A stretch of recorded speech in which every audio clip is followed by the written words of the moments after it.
I think all our society is run by insane people for insane objectives.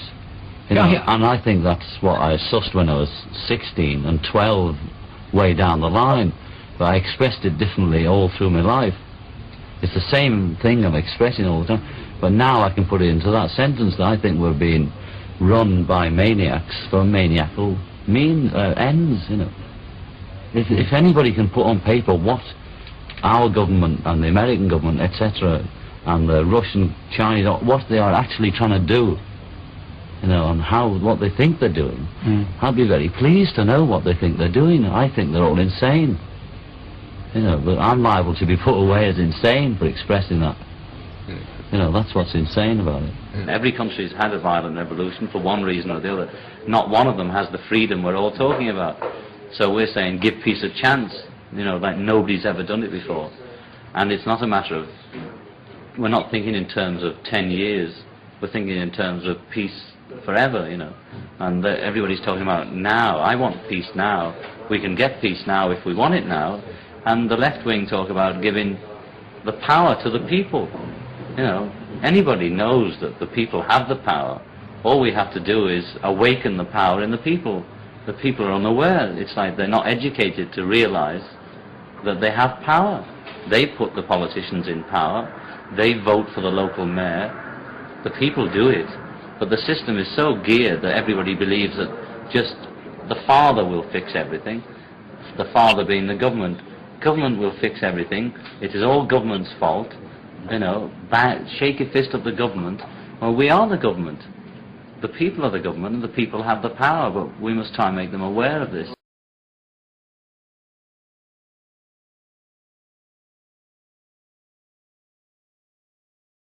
I will promise you this, that if we have not gotten our troops out by the time I am president, it is the first thing I will do. I will get our troops home. We will bring an end to this war. You can take that to the bank. Meanwhile, President Obama has ordered 17,000 more American troops to Afghanistan.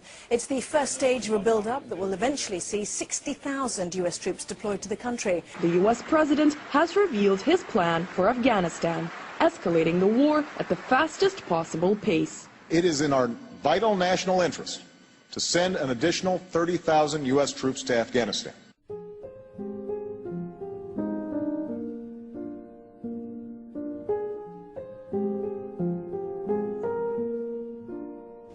When I was in Iraq, I saw the devastation that our invasion and occupation had met out upon the Iraqi people.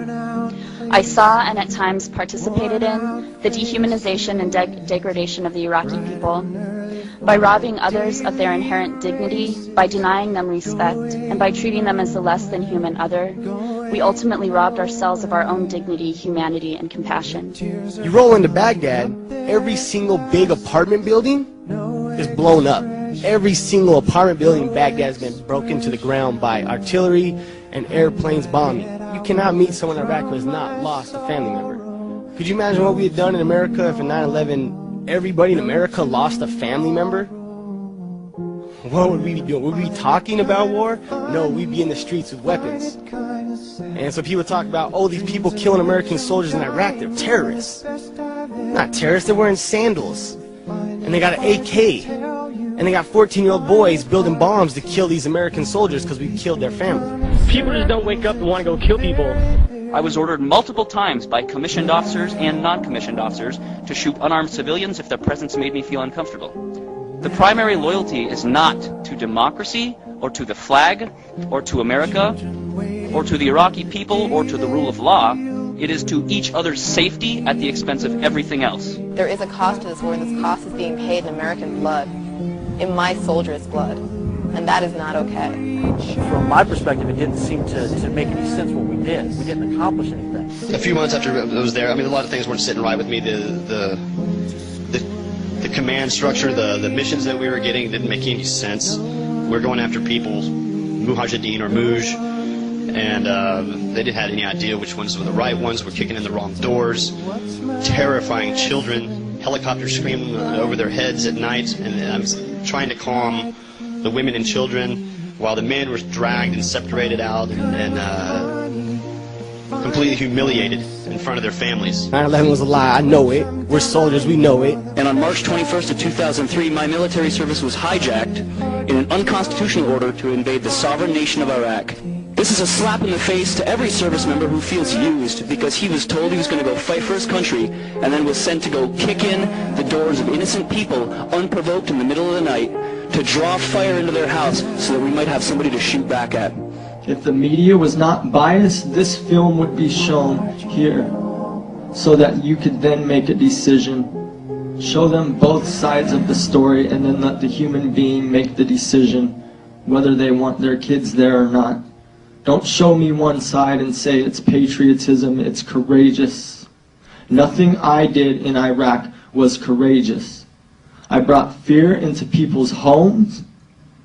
I traveled with a .50 caliber weapon every single day and slept with a pistol underneath my pillow. Tell me what is so courageous about that. And I tried hard to be proud of my service, but all I could feel was shame. And racism could no longer mask the reality of the occupation. These were people, these were human beings. I've since been plagued by guilt anytime I see an elderly man, like the one who couldn't walk, who he rolled onto his stretcher and told the Iraqi police to take him away. I feel guilt anytime I see a mother with her children, like the one who cried hysterically and screamed that we are worse than Saddam as we forced her from her home. I feel guilt anytime I see a young girl, like the one I grabbed by the arm and dragged into the street. We were told we were fighting terrorists. The real terrorist was me, and the real terrorism is this occupation.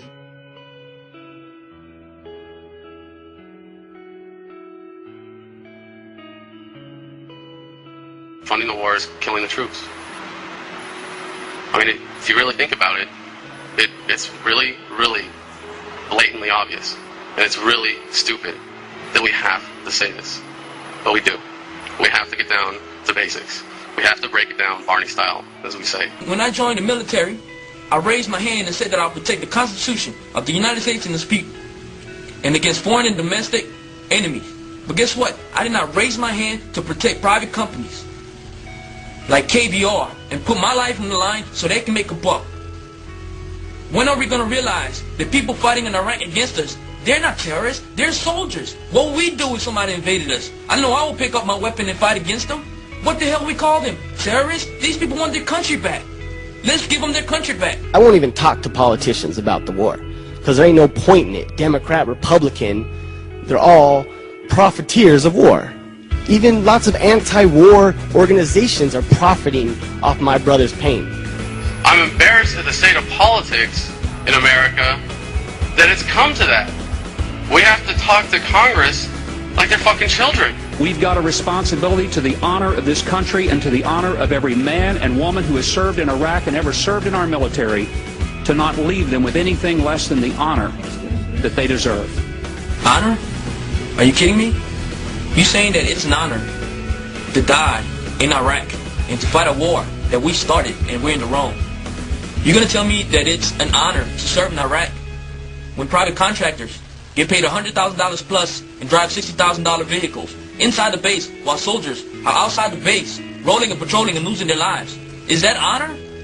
Are you kidding me? Those who send us to war do not have to pull a trigger or lob a mortar round. They do not have to fight the war, they merely have to sell the war. They need a public who is willing to send their soldiers into harm's way. They need soldiers who are willing to kill and be killed without question. They can spend millions on a single bomb, but that bomb only becomes a weapon when the ranks in the military are willing to follow orders to use it. They can send every last soldier anywhere on earth, but there will only be a war if soldiers are willing to fight. And the ruling class, the billionaires who profit from human suffering, care only about expanding their wealth, controlling the world economy. Understand that their power lies only in their ability to convince us that war, oppression, and exploitation is in our interest. You know, let's be brutally honest. Our leaders aren't going to end the occupation. It's going to be us that ends the occupation. Thank you. Thank you. I don't think as a 24-year-old kid I should go to jail for not wanting to kill people. I had a personal experience after one of the talks that I did with a man. He came up to me after that, and he told me he was an Iraqi man. And he said that he was from the area around Balad, and I was stationed in Balad. And I just couldn't help it. Just all of a sudden, I hugged the guy, and I said that I was sorry, that I was so sorry, and I ended up crying right there to this perfect stranger. And he told me it was okay. You know, he told me it was okay. And that was redemption. To me, this phenomenon that we're witnessing is actually a natural evolution. And any time you organize human beings to come together to use violence as a way of conflict resolution, you will have a breakdown of that organization. Peace is not a political process, and it's certainly not a militaristic process. I refuse to participate in the Iraq occupation. The real enemies are not in some distant land. They're not people whose names we don't know and cultures we don't understand. The enemy is people we know very well and people we can identify. The enemy is a system that wages war when it's profitable. The enemy is the CEOs who lay us off from our jobs when it's profitable. It's the insurance companies who deny us health care when it's profitable. It's the banks who take away our homes when it's profitable. Our enemy is not 5,000 miles away. They are right here at home. And if we organize and fight with our sisters and brothers, we can stop this war, we can stop this government, and we can create a better world. There's a term, once a Marine, always a Marine, but there's also the term, eat the apple, F the Corps. I don't work for you no more.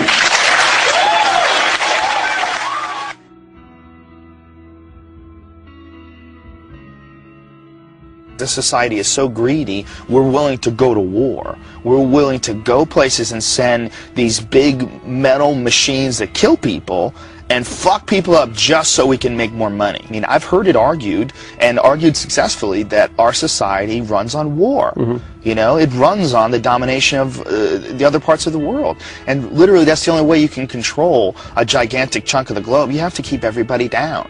You know, and that's what our society is based on as far as our globalization, you know, schematic that's been laid out by all these Republicans and all these Democrats and all these people that, you know, are pretending to be our leaders and pretending to look for. None of these people have had these experiences. None of these people feel connected to everybody. They're still, even the best ones are still operating within a very old framework. And a framework that's set up by ignorance. It's a foolish framework. The idea that it should be okay to go somewhere and engage in war to protect a society that wants to go places and engage in war. That's insane. That's insane. Because you're saying, I mean, that's automatically saying that the lives of the people here are worth more than the lives of the people everywhere else. And they're all one thing. They're all exactly the same.